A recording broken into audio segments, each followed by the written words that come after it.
तर सहकार हा महाराष्ट्राच्या भूमीला नवीन नाही, मात्र सबका साथ सबका विकास हे धोरण आता काहीशा प्रमाणात लागू करायची वेळ आलेली आहे.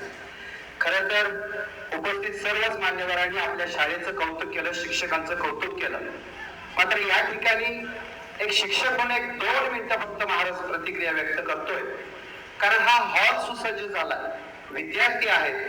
मात्र गेल्या कोरोनाच्या काळापासून विद्यार्थ्यांची संख्या घटत चालली आहे. आम्ही राबण्यासाठी तयार आहोत.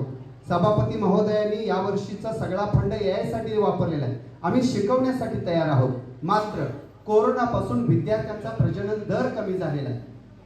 RT ऍक्ट मध्ये प्रति शिक्षकासाठी 30 विद्यार्थ्यांची अट आहे.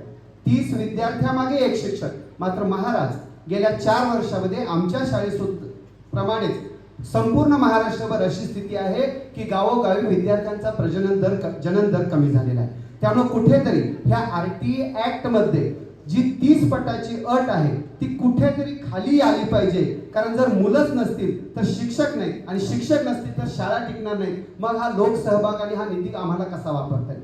तेव्हा कृपया या संसदेमध्ये हा मुद्दा आपण उचलावा अशी मी एक समस्त शिक्षक वृंदांच्या वतीने विनंती करतो आणि थांबतो.